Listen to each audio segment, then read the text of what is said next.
Greetings, everybody, and welcome to video number 1 for this course. Well, anytime that you are digging into a particular material, you need to kind of begin with some foundational understanding of some definitions about exactly what you're studying. Of course, we've all heard of curriculum and instruction, and that's the focus of this course, is how to develop curriculum and instruction, and we all have understanding about exactly what that means.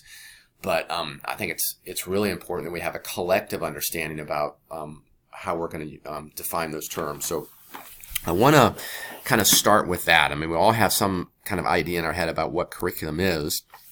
But so some common descriptions by researchers and educators, and I've done this for many years. I just sometimes ask people, when you think of curriculum, what do you think of? And they typically think about all these things, the totality of what's taught in a school, a set of subjects, the content of a particular class.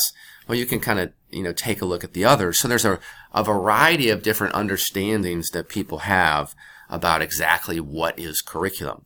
And the reason I put this list up there is just to reinforce how important it is that we kind of make sure that we have a kind of a single common understanding about how we're going to define curriculum in this course. So our working definition of curriculum is going to be one by Peter Oliva, who's a heavyweight researcher in this area. So a plan or program for all of the experiences that the learner encounters under the direction of the school. In practice, the curriculum consists of a number of plans in written form and of varying scope that delineate the desired learning experiences.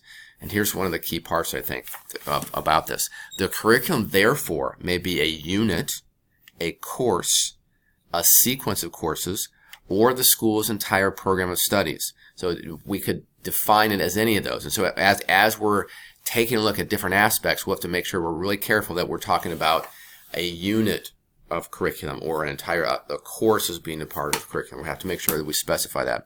And it may be encountered inside or outside of class or school when directed by the personnel of the school. So it doesn't just involve only the things that are happening within the walls of the school. If it's some program that's sponsored by the school, directed by the school, but is outside the four walls, it's still part of the curriculum. So we'll come back to this periodically. So again, it's all of the experiences that the learner encounters under the direction of the school. It's a pretty broad kind of working understanding. So there's really 3 aspects of curriculum that we want to make sure that we're careful about. And any type of curriculum developer needs to be aware of each of these 3 different aspects of curriculum. So number 1, the subjects that will be taught, right? The identified mission of the school, the knowledge and skills the school expects successful students to acquire. I think this is often what we think of curriculum. So if I'm writing the curriculum for a course, I'm writing the explicit curriculum. Here's the knowledge I want students to gain in this course. Here are the skills I want them to gain in this course. That's my explicit curriculum. And there is an explicit curriculum for all the subjects in the school and sometimes for things that are non-academic as well. But in addition to the explicit curriculum, we have an implicit curriculum. Lessons that students learn from the culture of the school and the behavior, attitudes, and expectations that characterize that culture.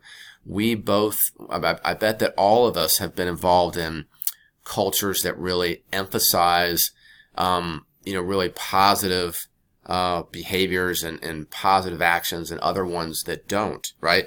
So that implicit curriculum is teaching a lot, even though it's not written down, and even though it hasn't kind of specified specific things to be taught. The culture of a place, that implicit curriculum, is really, really super important as well. And then we have a null curriculum, the topics or perspectives that are specifically excluded from the curriculum. So as we're writing the explicit curriculum, we will intentionally say we are not going to include this, right? Whatever this happens to be. And that becomes part of our null curriculum. Just to think about it again, to go back to the second term, implicit, a lot of times this may be referred to as the hidden curriculum, this implicit curriculum.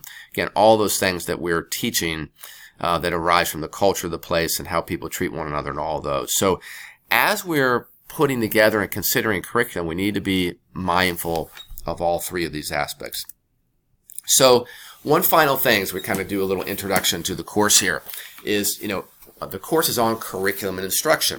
So how are they different? Well, curriculum is really getting at the what, and instruction gets at the how.